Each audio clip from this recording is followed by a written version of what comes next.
Aleksey Mikhailovich, Russian, _IPA, ylович, 29 March, OS 19 March, 1629 to 8 February, OS 29 January, 1676, was the Tsar of Russia during some of the most eventful decades of the mid-17th century. His reign saw the Russian invasion of Poland and war with Sweden during the Deluge, the Raskol schism in the Russian Orthodox Church, and the Cossack revolt of Stenka Razin. On the eve of his death in 1676, the Tsardom of Russia spanned almost 2 billion acres, 8,100,000 square kilometers. Born in Moscow on the 29th of March 1629, the son of Tsar Michael and Eudoxia Streshneva, Alexei acceded to the throne at the age of 16 after his father's death on the 12th of July 1645.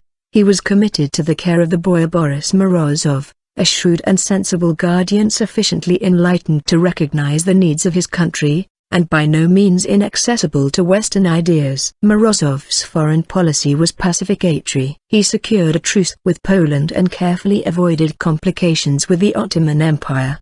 His domestic policy was scrupulously fair and aimed at relieving the public burdens by limiting the privileges of foreign traders and abolishing a great many useless and expensive court offices. On the 17th of January 1648, Morozov procured the marriage of the Tsar with Maria Miloslavskaya, himself marrying her sister, Anna. 10 days later, both daughters of Ilan and ylович Miloslavsky, 1594 to 1668.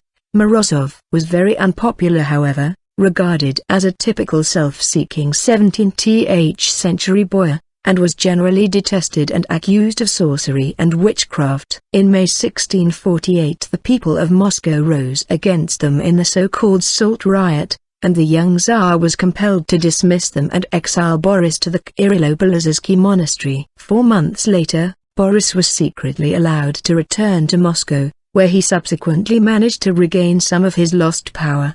The popular discontent demonstrated by the riot was partially responsible for Alexis' 1649 issuance of a new legal code, the Soborno Ulozny. Later reign rebellions. From the very beginning of his reign, Alexei was faced with multiple rebellions scattered across Russia. After resolving the 1648 Salt Riot that had resulted in the temporary exile of Morozov, in 1650, Alexei faced 2 more rebellions in the cities of Pskov and Great Novgorod. Alexei put down the Novgorod rebellion quickly, but was unable to subdue Pskov, and was forced to promise the city amnesty in return for surrender. One man only had displayed equal tact and courage at Great Novgorod, the Metropolitan Nikon, who in consequence became in 1651 the Tsar's chief minister. By the 1660s, Alexei's wars with Poland and Sweden had put an increasing strain on the Russian economy. Alexei's government had begun minting large numbers of copper coins in 1654, in an attempt to increase government revenue, but this instead led to a devaluation of the ruble and a severe financial crisis. As a result, angry Moscow residents revolted in the 1662 copper riot, which was put down violently. In 1669, the Cossacks along the Don in southern Russia erupted in rebellion.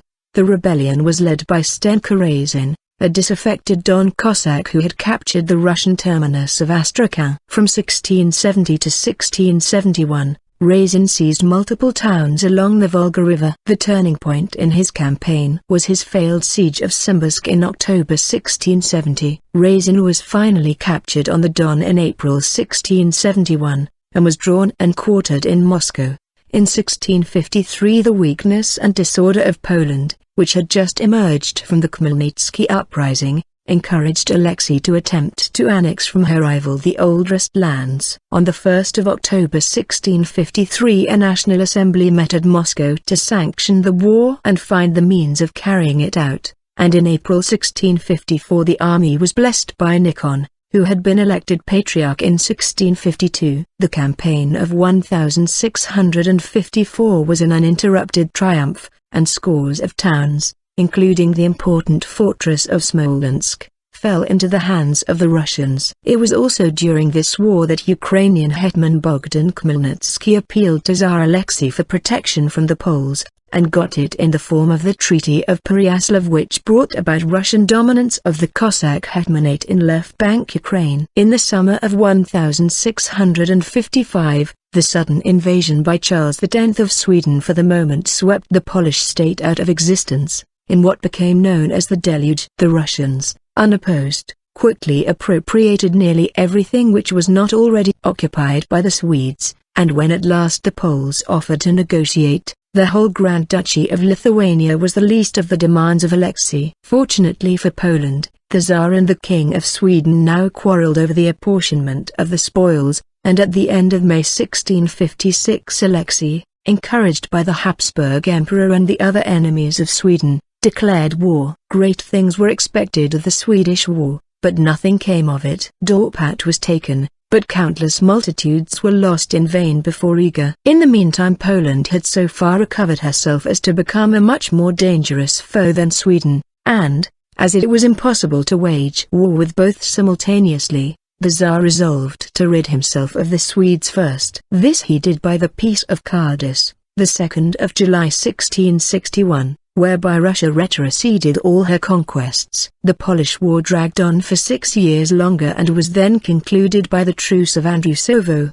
the 11th of February 1667, Vitebsk, nominally for 13 years, which proved the most durable of treaties. According to the truce, Polotsk and Polish Livonia were restored to Poland, but the more important Smolensk and Kiev remained in the hands of Russia together with the whole eastern bank of the Dnieper River. This truce was the achievement of Afanassy Ordonashkokin, the first Russian chancellor and diplomat in the modern sense, who after the disgrace of Nikon became the Tsar's first minister until 1670, when he was superseded by the equally able Ataman Matveyev, whose beneficent influence prevailed to the end of Alexei's reign. When Charles I of England was beheaded by the parliamentarians under Oliver Cromwell in 1649, an outraged Alexei broke off diplomatic relations with England and accepted royalist refugees in Moscow. He also banned all English merchants from his country, notably members of the Muscovy Company,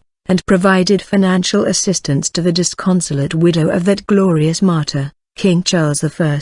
Schism with the Old Believers. In 1653, Patriarch Nikon established a series of reforms that aimed to bring the practices of the Russian Orthodox Church into line with its Greek counterpart. Most notably, the Church began to mandate the use of 3 fingers instead of 2 in making the sign of the cross. This resulted in significant dissent among the Church community. Nevertheless, Alexei continued to support Nikon until 1658, when Nikon abandoned his post due to a personal insult, leaving the seat of the Patriarch vacant. In 1666, the Tsar convened the Great Moscow Synod, which was attended by Patriarch Macarios III of Antioch and Patriarch Paisius of Alexandria, in order to address the problems caused by Nikon. The Synod agreed to formally depose Nikon, and also decided to excommunicate all who opposed the reforms of the Church. Those opponents broke away from the official Russian Orthodox Church to form the Old Believers movement. Assessment. It is the crowning merit of the Tsar Alexei that he discovered so many great men, like Fyodor Tishkov, Orden, Matveyev, the best of Peter's precursors, and suitably employed them. He was not a man of superior strength of character, or he would never have submitted to the dictation of Nikon. But, on the other hand, he was naturally, if timorously, progressive, or he would never have encouraged the great reforming boyar Matveyev. His last years, notwithstanding the terrible rebellion of Stenka Razin, were deservedly tranquil. Alexei's letters were first published by Pyotr Bartnev in 1856. They have earned him a place in the history of Russian literature, as assessed by D.S. Mirsky. A few private letters and an instruction to his falconers is all we have of him. But it is sufficient for Sergei Platonov to proclaim him the most attractive of Russian monarchs. He acquired the moniker Tishashai, which means most quiet or most peaceful. He received this moniker through the ways he behaved. He would be kind and friendly, but the sounds created from instruments would provoke him. Certain aspects of Russian Orthodoxy, not its most purely spiritual, but its aesthetic and worldly aspects found in him their most complete expression. The essence of Alexei's personality is a certain spiritual Epicureanism, manifested in an optimistic Christian faith, in a profound, but unfanatical, attachment to the traditions and ritual of the Church, in a desire to see everyone round him happy and at peace, and in a highly developed capacity to extract a quiet and mellow enjoyment from all things. Family and children. Alexei's first marriage to Miloslavskaya was a success, and she bore him 13 children in 21 years of marriage, 5 sons and 8 daughters, and died weeks after her 13th childbirth. 4 sons survived her, Alexei, Fyodor, Semyon, and Ivan, but within 6 months 2 of these had died,